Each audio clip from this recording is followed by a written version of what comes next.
Bonjour à tous, bonjour les mamans, les papas, tous les amis de Case Maternelle, à tous ceux qui nous suivent. Bonjour, je suis Michel Goto, je suis votre sage-femme et je suis trop contente d'être là encore avec vous ce midi. Aujourd'hui, c'est vraiment une capsule conseils et astuces. Je vais vous donner quelques astuces, quelques conseils pour prévenir tout ce qu'il y a comme crevasse, engorgement mammaire.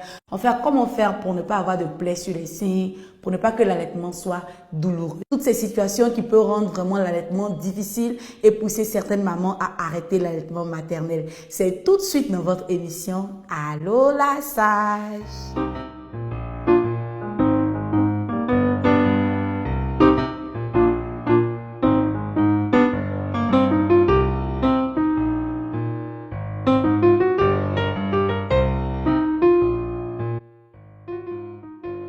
Alors, l'allaitement, le moment de la mise au sein devrait être un véritable moment de détente, un moment intime entre bébé et maman où on se regarde yeux dans yeux, où maman dit de petits mots à son bébé, c'est mon doudou, je t'aime, tout ça. Mais il arrive que ces moments deviennent vraiment douloureux parce que à cause de l'allaitement, les mouvements de succion sur le sein de maman, le sein il commence à y avoir des plaies sur les tétons ou bien les seins sont enflés, c'est douloureux. Alors, comment faire pour prévenir cela? Déjà, la première des choses, il faut faire une très bonne mise au sein. Comment mettre le bébé au sein? On ne donne pas le téton au bébé. Ce qu'on donne au bébé, le bébé doit prendre et le téton et l'aréole. L'aréole, c'est ce qu'il y a de noir, toute la partie noire qu'il y a autour, après le téton, il faut que le bébé prenne ça. Et pour ce faire, quand vous prenez le bébé, que vous lui tendez le sein, vous lui présentez le sein, il faut lui chatouiller la bouche dans un premier temps. Chatouiller ses lèvres avec les tétons une fois, deux fois. Quand bébé ouvre grandement la bouche maintenant, vous lui donnez le sein, de sorte qu'il prenne le téton et une grande partie de l'aréole. Ça va éviter que le bébé suce seulement que le téton et puis après, ça va causer des plaies. Il faut donner à téter régulièrement à bébé. Parce que quand on ne donne pas à téter régulièrement et que le lait est produit, il peut y avoir un engorgement mammaire. C'est-à-dire le lait là va enfler le sein et l'engorgement peut déboucher sur une mastite, une infection. Donc, il faut vraiment donner à téter régulièrement à bébé. Il faut surtout éviter quand vous prenez votre douche maman de laver le sein avec le savon. Parce que les glandes de Montgomery, il y a des boutons noirs, gros points noirs qui sont sur les seins. Ces glandes-là produisent des substances qui permettent de protéger les seins. Donc, quand on se lave avec du savon, ces savons-là, c'est des produits chimiques, ça peut détruire cette substance-là et le sein ne sera pas protégé. Donc, on se lave avec le savon, mais les seins uniquement avec de l'eau.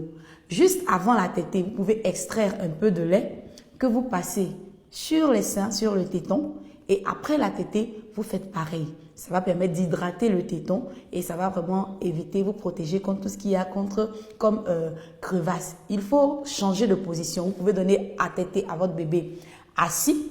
Après, vous pouvez le tenir contre vous, comme ça, et puis donner à téter à bébé. La position commune, c'est comme ça là. Hein? Mais après aussi, vous pouvez le prendre comme ça et puis lui donner à téter. Il ne va pas s'étouffer. Bébé, il a les plans pour bien prendre le soin. Vous pouvez vous coucher aussi pour donner à téter à bébé, il n'y a pas de risque d'otite. Surtout les femmes césarisées, les femmes qui ont suivi une césarienne, elles peuvent se coucher pour donner à téter à bébé. Toutefois, maman, si vous n'avez pas pu appliquer ces conseils et qu'il se trouve que vous avez déjà des crevasses, des plaies au bout des seins ou bien les seins qui sont enflés, qu'est-ce que vous pouvez faire pour vous soulager? Déjà, si vous avez les seins enflés, pour vous soulager, vous pouvez utiliser juste avant la tétée, une compresse chaude. Vous pouvez prendre le gant de bébé là, le plonger dans l'eau chaude, le presser et puis le déposer sur le sein. Ça va permettre au lait de circuler de façon plus fluide. Et après, entre les tétées, le même gant là, vous le mettez dans l'eau glacée. Mais vous pouvez mettre de la glace là-dedans et puis déposer sur les seins. Ça va vous soulager. Pareillement, si vous avez déjà ces plaies, vous pouvez continuer avec le lait maternel que vous appliquez sur les tétons, sur les bouts de seins.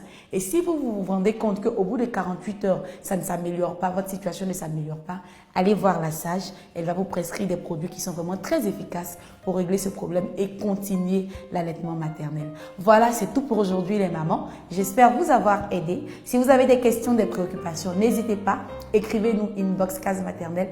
Nous sommes disponibles pour vous répondre. Prenez soin de vous, prenez soin de vos bébés, de vos maris, de vos familles. Et nous, on vous dit à bientôt, à très bientôt sur Case Maternelle. Au revoir.